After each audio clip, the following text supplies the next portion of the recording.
Welcome back to our raw capture footage of our Terrace of the Endless Springs. This is Lei Shi. Lei Shi's the third boss in, and frankly, this is like the biggest joke encounter we've had this entire tier. Like, the circumstances of this encounter are, we just came off of a night out of just like blitzing through the last boss in Heart of Fear and the first two bosses of this place, and we're like, well, since we're here, we might as well like see what this guy does. I really did think, like, after we killed him, that this was the first pull that we ever did on him, but I forgot we spent one attempt where we went in, and this particular mechanic is the thing that we were like, oh, like, that's how that works.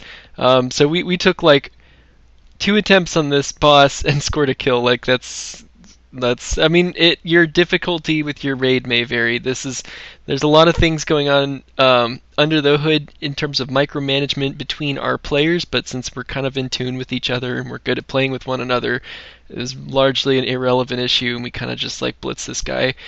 Really simple, straightforward fight. There are 3 mechanics. For one, he's putting a debuff on the tanks. They established between themselves they should probably switch it off at about 8, but I personally asked them to switch it at later, so because it wasn't that big of a problem. I wanted to push like 15 or higher, but that was actually kind of maybe a little bit too much. 10, yeah, maybe 10-ish stacks would be a good number to shoot for there. That's one thing that's going on. This is the other thing. He goes invisible, and the only way you can find him is by doing AoE. When you do AoE, you can kind of see him, like you have to AoE the room, and then you'll kind of see where he's hiding out, and then just like focus all of your AoE in that one corner, and then he'll come out and be tankable again.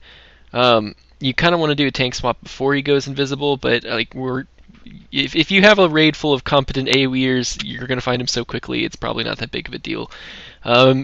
He'll summon these little ads.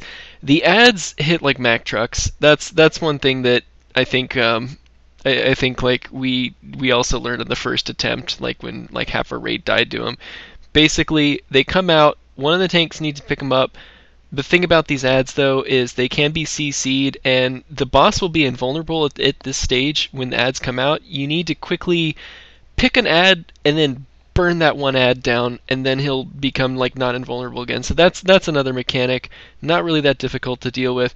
And then this is the other mechanic. The thing that he's doing right now is he's pulsing these waves around the room that's pushing you towards the outside. Before we pulled, a couple of us jumped off the edge to see if we'd fall off, and yes, you do fall off. Really shouldn't, though. If you're running at your normal speed, I have no movement speed increase during that phase. I can actually run fast enough that I can overtake the wind that he's outwardly spinning at us, and then I can actually reach him in the middle and then be going with the wind on the other side. So that's a possibility. But here's the thing with the wind mechanic. He's blowing it at your face, and it does a ton of damage and a ton of raid damage.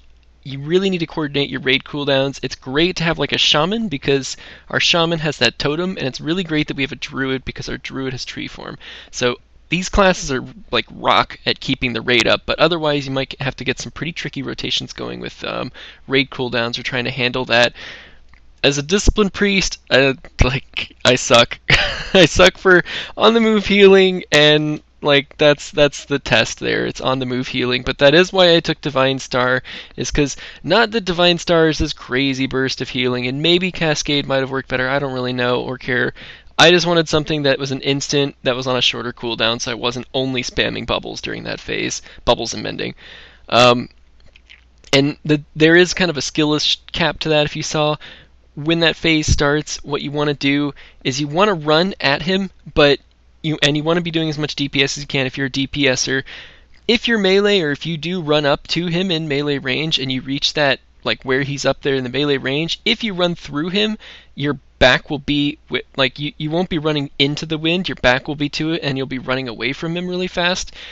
If you're not running into the wind, you're going to be taking a ton of damage, so that really sucks, and also it'll quickly like swoop you over there. So what you need to do is you kind of want to make a circle, and you want to run at him, but you want to run at him at a diagonal, and you'll circle strafe around his body, and then that way you will always be running forward, and you'll also always be running into the wind.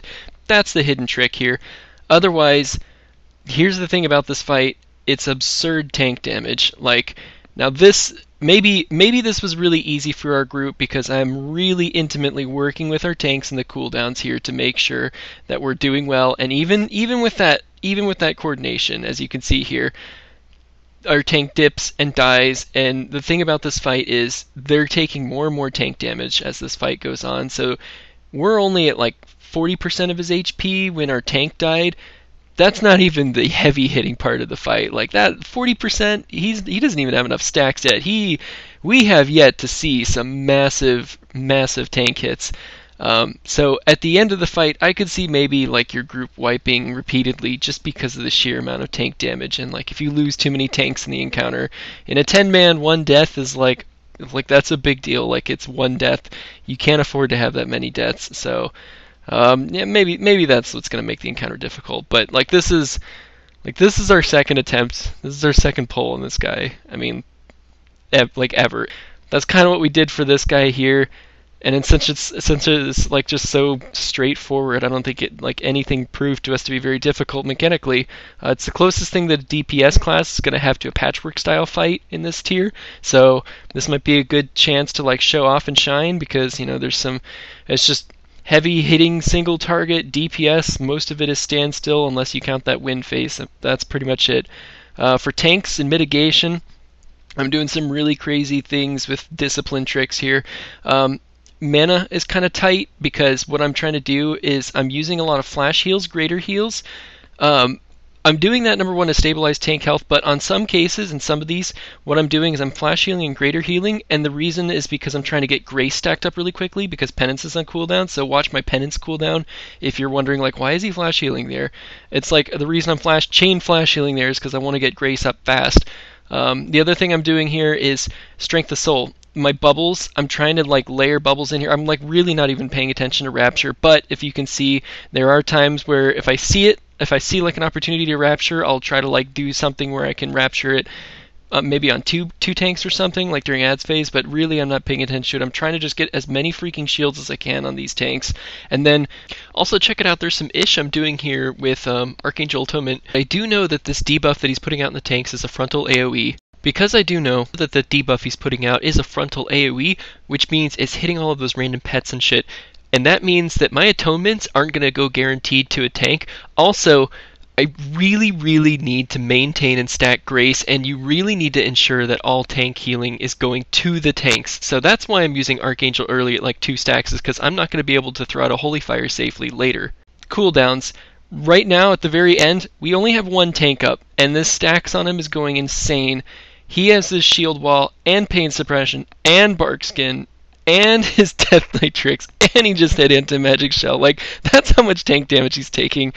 And it's still like too much. Like, we can't keep up with all the damage, and we lose another DPS, and then we lose the heals. So it's just like really close. We thought we were gonna wipe, and then like we killed it, and we're like, oh, that was it? Well, sweet. I guess we might as well see the last guy before we call it a night. So hopefully this encounter goes as successfully for your group as it did for ours, because it really didn't prove to be very difficult. Good luck, have fun.